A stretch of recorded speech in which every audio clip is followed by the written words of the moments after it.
دانی حساب کم و بیش، میں نے اپنے کام تیرے حوالے کر، جو میرے کرنے کے کام نا جو سمجھ لیا شریف میں وہ کر رہا ہوں، آگے بیڑا غرق ہوتا ہے یہ پار ہوتا ہے، میں نے تیرے حوالے کیا، تو نفع نقصان کا حساب آپ جانتا۔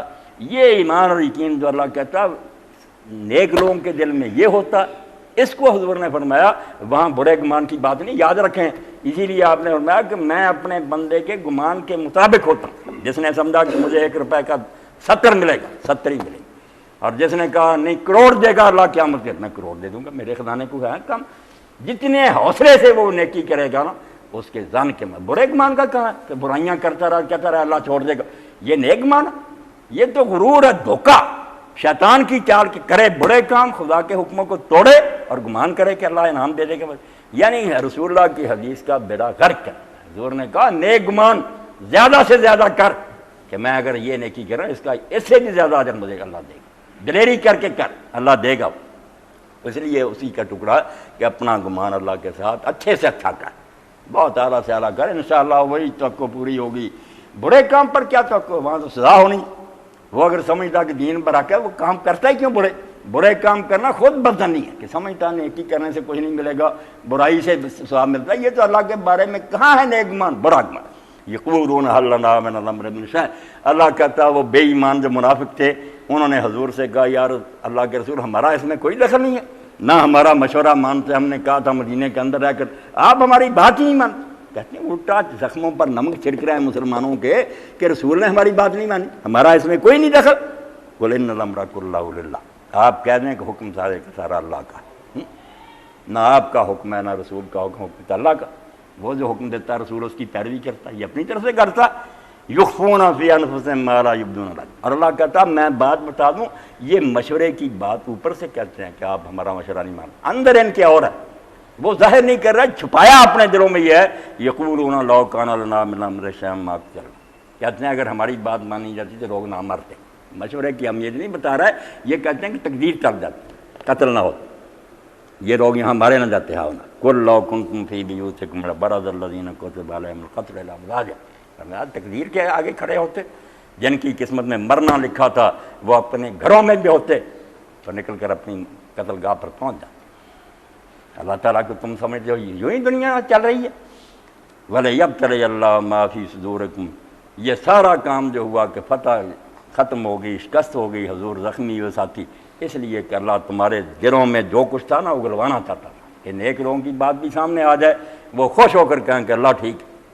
کیسی بات ہے جو شیخ عبدو اپنی تفسیر میں لکھتے ہیں کہ خواب میں دیکھا ایک مرد مومن نے اللہ کے رسول علیہ السلام کو اور پوچھا اللہ کے رسول اگر آپ کو یہ اختیار دے دیا جاتا، مرضی پر آپ کو چھوڑ دیا جاتا کہ آپ فتح چاہتے ہیں یہ عہد میں کیا چاہتے ہیں؟ حضور نے فرمایا شکست۔ اور اسی لیے آپ دیکھیں ساری عمر اللہ کے رسول ایک مرتبہ بھی بدر نہیں گئے، جہاں اتنی عظیم فتح ہوئی یوم الفرقان ایک مرتبہ بھی نہیں دیکھنے گئے، وہاں بھی 14 ساتھی دفنی کبھی نہیں گئے، ذکر نہیں کیا اس کا، یہاں جاتے۔ اور آخری مرتبہ بھی 8 سال کے بعد جا کر ایسی دعا کی لوگوں نے پہچان لیا کیا بنی حضور آئی، ایسی دردناک اور غم سے بھری ہوئی دعا کہ لوگوں نے سمجھا یہ رخصتی دعا، آتے ہی بیمار ہو گئے، ایسی دعا مانگی۔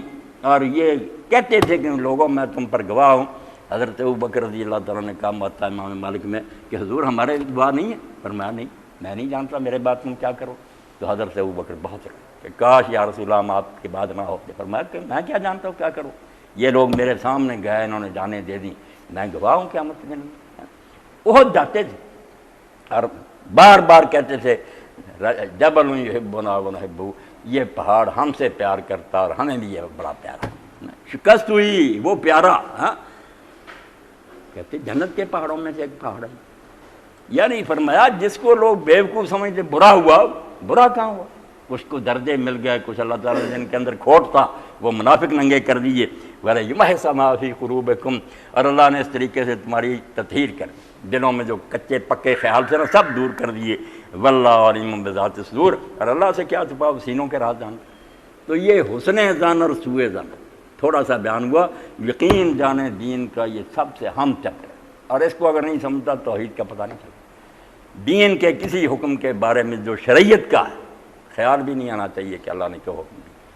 شیخ ابن عربی فرماتے ہیں جس نے سوچا کہ کاش اس کے حکم کی بجائے کہ دوسرا حکم ہوتا کافر تو ہو گیا، اس نے اللہ کو بیوقوف سمجھا کہ اللہ غلط کرتا. جس نے کہا نہیں تقدیر میں جواب تھے، یعنی تقوینی امور ہو تقدیر یا شریعت، ہر حال میں نیک گمان رکھے کہ میں کم عقل ہوں، کوتا نظر ہوں، بے سمجھ. میرا اعتراض کیا بن؟ ہم تو مولوی صاحب رحمۃ اللہ علیہ کوتا نظری میں لکھتے ہیں ہمارے جیسے حکمران ہیں، ہم ان کے کئی کام نہیں سمجھ سکتے، اس لیے کہ ان کے سامنے سارے معاملات ہوتے ہیں، فائلیں ہوتے ہیں، ہم باہر بیٹھے ہوتے ہیں. جو ایمانداری سے کریں بدماشوں کی بات الگ. باقی اللہ جو سارے جہانوں کا اس کے سامنے نقشہ ہے، ازل سے ابد تک ہے، اس نے دیکھنا ہے کہ یہ بچہ اگر پیدا ہو گیا بعد میں کیا بنا، صرف یہ ہے کہ جہان پیدا کر دو، وہ کیا قیامت برپا کرے گا، ہٹلر بنے گا، کیا بنے، اللہ سب کو جانتا. اس لیے اللہ جو کرتا ہے اس پر حسن ظن، بالکل نیک گمان، دل میں یہ شاداب پھول ایسا سرسبز کہ اللہ کے بارے میں سوچا بھی نہیں جا سکتا غلط کرے. ولا تظن